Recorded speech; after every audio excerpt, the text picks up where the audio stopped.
लेकिन ये चाहते हैं कि जो भ्रष्ट है उसको पकड़ा नहीं जाए, लालू नहीं पकड़ा जाए, लालू का परिवार नहीं पकड़ा जाए, ये नहीं बोलेंगे। कि जो बीजेपी का यह तिलिस्म है कि जो कमल छाप साबुन से स्नान करेगा वो सदाचारी और जो नहीं करेगा वो भ्रष्टाचारी, ये समझ में नहीं आ रहा है लोगों को। भ्रष्टाचार देश का बड़ा मुद्दा है। इस पर जोरदार बहस सुनिए, जिसमें आरजेडी के मृत्युंजय तिवारी को संगीत रागी ने जवाब में जंगल राज की तस्वीर ही दिखा डाली। भ्रष्टाचार पर हमारे आदरणीय प्रधानमंत्री जी चौकीदार बन के पहरेदारी कर रहे थे, चौकीदार को ही लेकर के गायब हो गए अडानी जी और नीरव मोदी जी और ललित मोदी जी, विजय माल्या जी।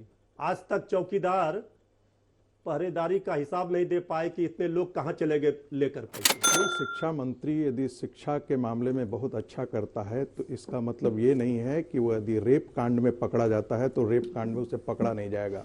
मैं सिर्फ एक तुलना कर रहा हूं, यदि वो आबकारी घोटाले में पकड़ा जाता है तो इसका मतलब ये नहीं कि वो शिक्षा के कारण जो है वो अच्छा कर रहा है तो आबकारी घोटाले में उसे पकड़ा नहीं जाए।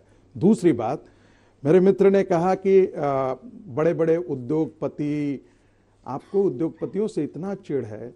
सफाई के महोत्सव में हर साल अयासी होता था और उस दरबार में अनिल अंबानी होते थे, जिनके खिलाफ आप आज इंडस्ट्रियलिस्ट के बारे में बोल रहे थे।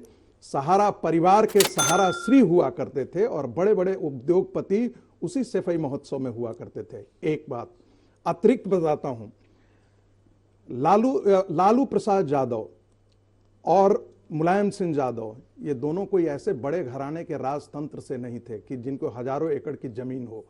आज हजारों करोड़ के मालिक बन करके बैठे हुए हैं। पटना में एक समय जेडीयू के एक नेता थे बहुत बड़े, उनकी बेटियां जाकर के किसी अलंकार या किसी जाकर के स्वर्ण आभूषण के जाकर के दुकान में बैठती थी, ये मुझे अच्छा लगा और लेकर के चल दिया करती थी। इस प्रकार का जंगल राज चला है उस पार्टी के, और उस पार्टी का आदमी आज करके बोलने के बदले मैं कह रहा हूं कितनी भ्रष्ट है वो पार्टी और उसका परिवार, कितना भ्रष्ट है। प्लीज नहीं, देखिए मुझे बोलने दीजिए सर, बोलने दीजिए, खत्म करेंगे तब संजय जी से कमेंट भी नहीं लेता।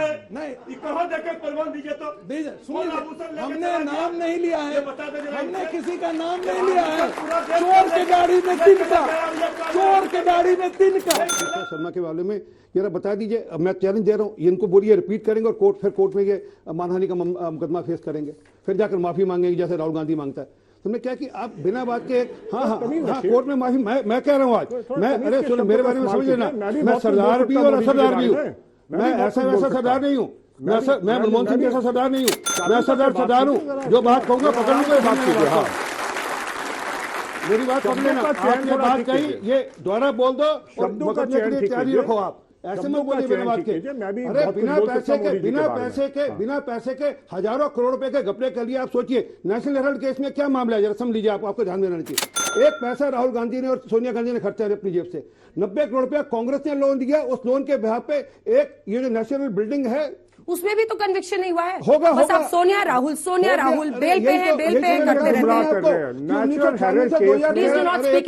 1996 से 2013 लगे लालू जी का कन्विक्शन होते थे। समय लगता है, हमारा कोर्ट कचहरी का मामला ऐसे ही है, ऐसे नहीं है कि आसानी से चलता है। और जब भी आप कोर्ट में जाएंगे तो आपको डेटा, आपको इंफॉर्मेशन, आपको जो जानकारी है, आपको सबूत पुख्ता कर जाने होंगे। अभी सिसोदिया साहब के मामले में अगर ईडी गई तो पुख्ता करके, बिना पुख्ता करके नहीं गई होगी, ये जानकारी रहे। एक मिनट, इसलिए बिना पैसे के हजारों करोड़ रुपए की ये नेशनल हेराल्ड की जो बिल्डिंग होगी, कितने की होगी आपके अंदाजे से कम मेरा अंदाजा है, मैं क्योंकि वहां अखबार में काम कर चुका हूं, 1500-1600 करोड़ रुपए की बिल्डिंग होगी वो कम से कम।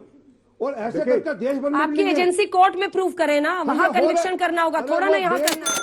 बीजेपी का कहना है कि लालू यादव, तेजस्वी यादव और उनके परिवार के अन्य सदस्यों के ठिकानों पर ईडी और सीबीआई के छापेमारी से सबसे ज्यादा खुश मुख्यमंत्री नीतीश कुमार हैं।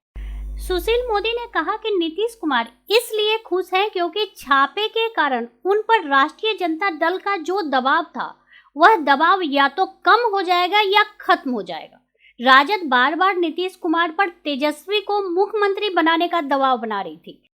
उन्हें कहा जा रहा था कि आप त्यागपत्र देकर तेजस्वी यादव को सत्ता की चाबी सौंप दीजिए। ईडी और सीबीआई की कार्रवाई से राजद और उनका पूरा कुनबा खुद को बचाने में उलझ गया। इससे नीतीश कुमार को राहत महसूस हो रहा है। सुशील मोदी ने यह दावा किया कि नीतीश कुमार यह चाहते हैं कि तेजस्वी यादव जेल चले जाएं। ऐसा होने से नीतीश कुमार को 2025 तक बिहार के मुख्यमंत्री पद पर बने रहने में कोई दिक्कत नहीं होगी। उन पर राजद के नेता अलग अलग एंगल से दबाव बना रहे थे कि त्यागपत्र देकर केंद्र की राजनीति कीजिए, तेजस्वी को सीएम बना दीजिए। छापे के बाद राजद की ओर से जो तंज कसा जा रहा था वो बंद हो गया। लालू पर ईडी के छापे ने नीतीश कुमार की पार्टी जेडीयू में व्याप्त असंतोष को दबाने में भी नीतीश कुमार को सफलता मिली है। नीतीश जी ने अपने दल के नेताओं को छोड़कर तेजस्वी यादव को अपना उत्तराधिकारी घोषित कर दिया था। इस वजह से जेडीयू में विद्रोह की स्थिति पैदा हो गई थी। फिलहाल यह विद्रोह भी ठंडा पड़ गया है क्योंकि तेजस्वी यादव के जेल जाने की संभावनाएं बढ़ गई हैं। अंदर खाने सीएम नीतीश कुमार का उत्तराधिकारी मानने वाले जदयू के नेता भी इससे खुश हैं। प्रधानमंत्री मोदी ने कहा कि लालू यादव और तेजस्वी यादव के साथ जो कुछ भी हो रहा है उसके लिए नीतीश कुमार और लल्लन सिंह जिम्मेदार हैं। इन्हीं लोगों ने कागजात एवं साक्ष्य सीबीआई को उपलब्ध कराए थे। जब डॉक्टर मनमोहन सिंह देश के प्रधानमंत्री थे उस समय लल्लन सिंह और स्वर्गीय शरद यादव पीएम को ज्ञापन देकर आए थे। ज्ञापन में आरोप लगाया गया था कि लालू यादव रेल मंत्री रहते हुए लगातार जमीन लिखवा रहे हैं और इसके बदले लोगों को नौकरियां दे रहे हैं। उन्होंने इसका प्रमाण भी दिया था। मांग की गई थी कि इस प्रकरण में सीबीआई जांच कराई जाए। लालू यादव मनमोहन सिंह की सरकार में रेल मंत्री थे, इसलिए मामला दब गया। अब केंद्र में नरेंद्र मोदी की ईमानदार सरकार बनी तो केंद्रीय जांच एजेंसियां खुलकर काम कर रही हैं। ये वीडियो आपको कैसा लगा हमें जरूर बताएं। हमारे साथ जुड़े रहने के लिए हमारे चैनल को लाइक एंड सब्सक्राइब करना ना भूलें।